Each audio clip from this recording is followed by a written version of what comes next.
لاعب استون هو ممتاز في الامور ديت، يعني هو بيستخدم جسمه بشكل ممتاز، ولكن صحيح. في الكوره ديت ما فيهاش اي شيء يعني طبيعيه يعني، فكان قرار صحيح من حكم المباراه. طبعا نذكر بان دفاع المغرب كان حاضر، مع العلم بان كابتن يوسف شيبو كان متوتر ليس قليلا بل كثيرا. ودليل على ذلك بأنه أشار في أكثر من مناسبة بأن الدفاع يحتاج أيضا لأن يتطور على مستوى اللقاءات القادمة، يكون محكم بشكل أكبر، وأيضا عملية إنهاء الهجمات تكون حاضرة بشكل أكبر، لأن المباريات القادمة ستكون حساسة، وربما قد يكون هناك منتخب قوي في مواجهة منتخبي المغرب. بعد أحيان عليك أن تقسم المباراة، لأن أنهينا المباراة بشكل صعب جدا، خصوصا أن المنتخب الاسكتلندي بدأ إلى في ربع ساعة بدأ يخرج يعني في المرتدات، وأصبح يخلق الفرص، وإحنا يعني نخلق الفرص، لكن مشكلتنا ضيعنا العديد من الفرص. بعد أحيان تحتاج إلى الجماعية يا عبد العزيز، يعني في الكرة ممكن دياز اليوم كان يمرر، كانت عنده فرصة كبيرة أنه يريح أكثر أصدقاء ويريحنا حتى إحنا ويريح حتى الجمهور. كانت عنده فرصة أنه يبرر للسيباري.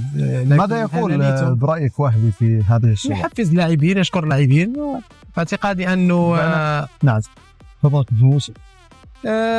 كما قلت الفوز مهم جدا، أول فوز لسي وهبي اللي في اعتقادي قدم مباراة تكتيكية مهمة جدا كبيرة، خصوصا على مستوى الحواد. وسط الملعب اليوم قدم مباراة كبيرة، خصوصا نتكلم على بوعدي اليوم كذلك، وأكثر العناوي اليوم كان مميز جدا في عملية قطع الكرة، في كذلك المساهمة مع المهاجمين ومساندة المهاجمين. السيباري اليوم كالعادة اليوم كان هداف وكان حاسم. دفاعيا كنا جيدين، خصوصا الرياض اليوم قدم مباراة كبيرة، ما شاهدناش يعني فرص يعني حقيقية بالنسبة للمنتخب الاسكتلندي. ديوب لازال شوية، ديوب لازم أنه يتحسن أكثر، يعني ديوب ما يعطيكش اطمئنان لأنه يرتكب أخطاء كثيرة. بحسن الحظ أن الرياض كان اليوم ممتاز، مع العناوي اللي كان كذلك عاطي قوة أكثر، هو اللاعب معدي في عملية افتكاك الكرة، وعاطين حماية للمدافعين. على الأطراف كما قلت الحكيم اليوم شاهدنا بعض الأحيان عليه يكون أكثر ذكاء، لأن لقطة في الدقيقة يمكن آخر مباراة ويريد دائما الهجوم. لا، أحيانا يجب أن تدافع، لأنك أول شيء أنت مدافع ليس بمهاجم، لازم تكون تلعب ذكاء، لاعب قائد. أظن قدم مباراة جيدة كما قلت. الأولاحي كذلك كان مميز اليوم، كان أفضل بكثير مباراة ضد البرازيل، لكن علينا أن نتحسن في عملية إنهاء الفرص وعدم ضياع الفرص. مثل فرق أخرى ومنتخبات أخرى يا عبد العزيز، يجب أن تستغل أقل فرص، لأنك إذا ما تريد الذهاب بعيدا عليك تسجيل أهداف. شيء جيد أننا لم نستقبل ولا هدف الحمد لله. الآن كما قلت، الآن الراحة، استرجاع اللياقة مرة أخرى، ونسيان المباراة والتفكير في المباراة المقبلة بالضبط إن شاء الله. اسكتلندا خسرت أمام المغرب انتصرت بهدف دون مقابل في هذا اللقاء، في انتظار لقاء الجولة الثانية أيضا بين البرازيل وهايتي في الساعة 3:30 صباحا بتوقيت مكة المكرمة، بعد أقل من نصف ساعة من الآن. نذكر بأن المغرب في المركز الأول في صدارة المجموعة الثالثة ب4 نقاط، تأتي اسكتلندا بعد انتصار في الجولة الأولى أمام هايتي ب3 نقاط. كما نذكر بأن البرازيل مع تعادلها في الجولة الأولى أمام المغرب أصبحت بنقطة وحيدة فقط في انتظار لقائها بعد قليل، وهايتي في المركز الأخير حتى الآن ب0 نقاط. أذهب لفاصل ثم نواصل الحديث أكثر عن انتصار المغرب أمام منتخب اسكتلندا. ابقوا معنا. كمنتخب لازم تدافع بشكل كويس بعد طبعا التقدم في بداية المباراة، ولكن انت بتلعب منتخب عنده بعض العناصر ممكن تصنع الفارق. ماكتومناي، جون ماجين، آدمز، لعيبة قادرة أنها تصنع الفارق، ولكن المنتخب المغرب دفاعيا ميك نو ميستيك، ولا تسديدة على ياسين بونو اليوم، 6 تسديدات كلها خارج التارجت. دي معناها أن المنتخب المغرب كان منظم جدا دفاعيا. بكل تأكيد في بعض الأحيان أنت محتاج لاعب زي العناوي في وسط الملعب. تكلم على مباراة البرازيل والسهولة في السيطرة على وسط الميدان والسهولة على الكرة، ولكن اليوم أنت بتقابل منتخب شرس، منتخب أجريسيف، منتخب عنده قوة بدنية كبيرة جدا، ولكن العناوي اليوم في كل الكرات كان حاضر سواء كان دفاعيا أو هجوميا. فأنا أشوف أن بالنسبة لي مان اوف ذا ماتش في مباراة اليوم انا اتفق مع كابتن يوسف في بعض الاحيان لما بيجي لك فرص لازم تستغلها بشكل كويس.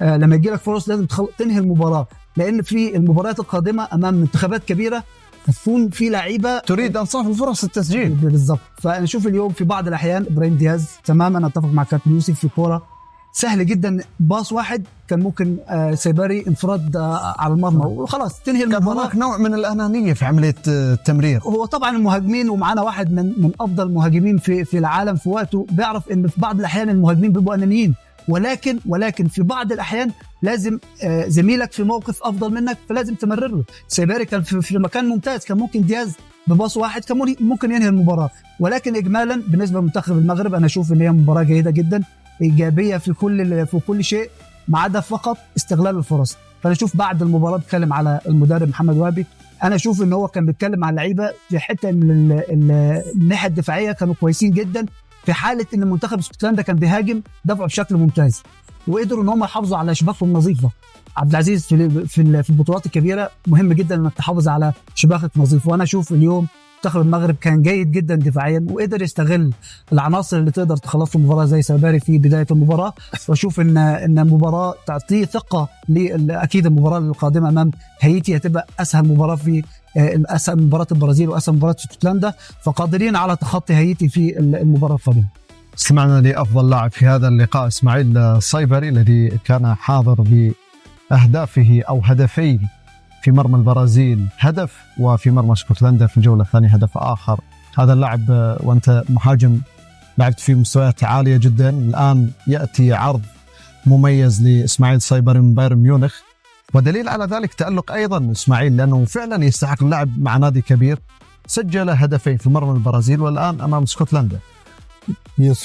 من دون شك، ودخل في هذين المباراتين في كأس العالم بطريقة وأظهر أنه يستحق اللعب في نادي مثل بايرن مونيخ. لديه جودة، لديه مهارات وبدنيا جيد وتسديدات قوية ويطلب الكرة بشكل جيد في المساحات، والهدف الذي سجله اليوم فهو على حدود التسلل، وبعد ذلك روض الكرة بشكل رائع، وضع الكرة مروضة أمامه والطريقة نظر هل هناك زميل له في المنطقة أم لا فسدد وبقوة هدفا رائع جدا. صراحة هذا اللاعب أراه سينضج وسيتطور أكثر، واللاعب في البايرن هذا يعني لما تريدك البايرن فهذا يعني أنك في المستوى ولا يخطئون أبدا، وأتمنى له أن يستمر هكذا في هذه البطولة. فالمغرب قدم مباراة جيدة قوية خصوصا على مستوى الدفاع، ولكن أيضا على مستوى الهجوم علينا أن نقول أن المغرب كان عليه ويجب عليه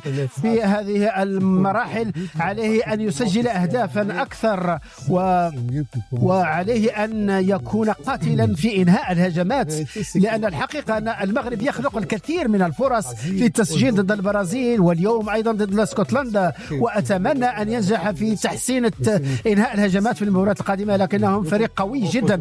اللعب ضد المغرب اليوم صعب جدا، كل اللاعبين لما يخسرون الكرة يركضون بسرعة لاستعادتها، لاعبون شباب بجودة عالية جدا، ترى الرغبة والأجواء داخل هذه المجموعة من اللاعبين والأجواء إيجابية، المجموعة متلاحمة يعيشون معا، وهذا شيء جيد جدا بالنسبة لمسابقة ككأس العالم. ماجين، أنت قريب من ماجين كابتن أحمد، كيف تشاهد هذه اللقطة؟ لا هي ما فيهاش اي شيء. جون يعني هو ممتاز في الحاجات اللي زي دي، بيستخدم جسمه بعيدا عن العاطفه. لا بعيد عن العاطفه ما فيهاش اي حاجه، يعني ما فيهاش ضربه جزاء يعني. لا بس بالله هو ممتاز في الامور ديت، يعني هو بيستخدم جسمه بشكل ممتاز، ولكن صحيح. في الكوره ديت ما فيهاش اي شيء يعني طبيعيه يعني، فكان قرار صحيح من حكم المباراه. طبعا نذكر بأن دفاع المغرب كان حاضر، مع العلم بأن كابتن يوسف شيبو كان متوتر ليس قليلا بل كثيرا. ودليل على ذلك بأنه أشار في أكثر من مناسبة بأن الدفاع يحتاج أيضا لأن يتطور على مستوى اللقاءات القادمة، يكون محكم بشكل أكبر، وأيضا عملية إنهاء الهجمات تكون حاضرة بشكل أكبر، لأن المباريات القادمة ستكون حساسة، وربما قد يكون هناك منتخب قوي في مواجهة منتخبي المغرب.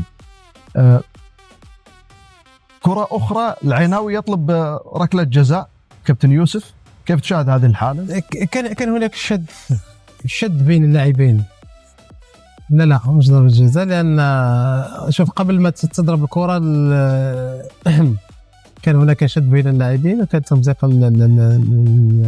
القميص، لكن لا أعتقد كان ضربة جزاء لأن كانت الكرة ما كانش يركض اتجاه الكرة. لو كان يركض اتجاه الكرة وكان مسك كان ممكن ضربة جزاء، لكن كانوا هما اللاعبين مع بعض. تقصد هناك احتكاك قبل هذه لا، ما كان واحد مشدين، واحد حتى عينوي كان ماسك ماكتوميني أعتقد من قميصه، لكن يمكن عملية الجر كانت أقوى وتم قطع القميص، لكن لا أعتقد أنها كان ضرب جزاء.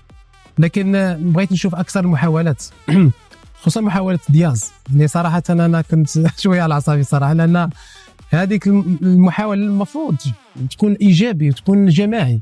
أحيانا كرة القدم يا عبد العزيز سهلة جدا، هنا قلنا أنه يمسك الكرة كثير، هو لاعب مهم ولاعب أعطاه كرة ممتازة. لا أحد يشكك في مدى احترافية. شوف طلب الكرة ممتاز، طلب الكرة ممتاز، والتمريرة في المساحة كانت ممتازة. شوف صيباري لمسة واحدة فقط، صيباري خليه يسجل خلاص وترتاح ونرتاح، حتى أنا نرتاح. الهدف الثاني يريحك ممكن كانت والله بيني وبينك الجميع يرتاح بصراحة. طبعا أحمد المحمدي يرتاح. لا طبعا، لا هذه الأشياء المفروض ما تتكررش. هو يعني لمس الكرة الفيرست تاتش، المفروض الفيرست تاتش يعملها على طول على طول، لكن لو ما فيش مساحة للباص بشكل مباشر، لو ما فيش مساحة للباس ممكن تعذره ان هو ياخد. ولكن شوف هنا عبد العزيز سهلة، هو تحرك ممتاز اتكلمنا عليه في خلف المساحات. هني من مدافع بطيء جدا بيستغل سرعته.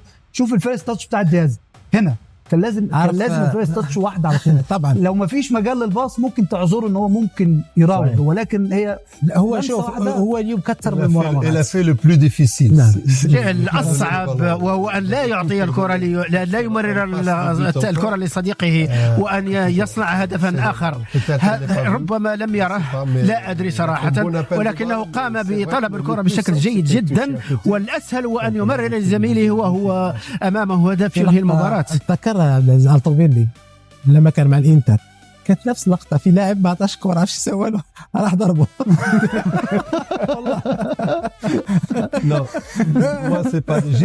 أنا لا أصفعه، ولكن قبل أن ينتقد الكرة فأنا ضد. أنا في منطقة الجزاء كنت أصرخ حتى يعطيني الكرة، حتى ولو أنني لم يراني وسأعرف أنني هناك. فالمهاجم يجب عليه أن يطالب ويسمع صديقه أنه متواجد هناك، لكن جودة دياز تفرض عليه أنه كان ليرى زميله ويمرر له الكرة، والأمر سهل جدا لتسجيل الهدف الثاني ينهي المباراة والجميع مرتاح. وهذه الأشياء هذه تعلموا منها. لو هناك أشياء إيجابية كثيرة كانت في المباراة صحيح، لكن مثل هذه الأشياء. لكن أنت ترغب بأن تشاهد المنتخب المغربي لديه نجاعة أكثر في عملية تسجيل الأهداف، لأنه لديه كل الإمكانيات عبد العزيز في عملية تسجيل أهداف أخرى أو جماعية. شوف تكون جماعية، تكون أداء جماعي. عندك صاحبك عنده فرصة وأفضل منك، أعطيه يسجل، لأن منتخب آخر أقوى وأفضل وتجيك له الفرصة وتضيعها طبعا يعاقبك. نعم، حسن حظنا احنا دفاعيا يمكن ممتازين.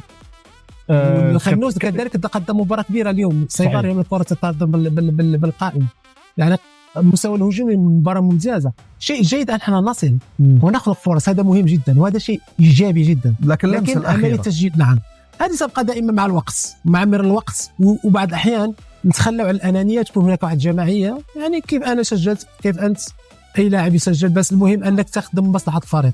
لكن إن شاء الله هذه الأشياء ما نشاهدهاش في المباريات إن شاء الله. كابتن يوسف، ألا تشعر بأن تأخر الوقت كثيرا مع تغييرات ليس فقط تغييرات، التغييرات صحيح تأخر شوي، محمد وهبي تأخر كثيرا، لكن أقصد بأن إبراهيم دياز تأخر الوقت في عملية أن ينضج أكثر مع لاعبين المنتخب المغربي في عملية التمرير، اللعب بالتعاون أكثر. الصناعة هي تلعب دور كبير أيضا، لأنه صانع الألعاب هو صانع الهدفين حتى الآن المنتخب طبعا المغربي. لا هو شوف اللاعب عنده إمكانيات كبيرة صحيح، وصانع لا أحد يختلف على موهبة إبراهيم دياز، موهبة كبيرة، لكن الموهبة لازم أن تستغل كذلك، تطور تحتوى من قبل المدرب، تحتوى المدرب وتستغل لأجل المجموعة. هذا المهم جدا. كرة القدم كرة جماعية، أنا لو عندي إمكانيات وما سخرهاش للفريق والزملاء لماذا لا؟ هناك إمكانيات، لكن الوقت تسديد، وقت مراوغة تراوغ، ووقت أنك تمرر وتعطي صديقك فرصة أنه يسجل وينهي المباراة يكون أفضل. هذه أشياء تأتي أعتقد مع كما قلت مع المدرب. أكيد ستكون عنده ملاحظات على المباراة، إن شاء الله تتحسن حتى نشاهد التطور من المستوى آخر في المباراة المقبلة إن شاء الله.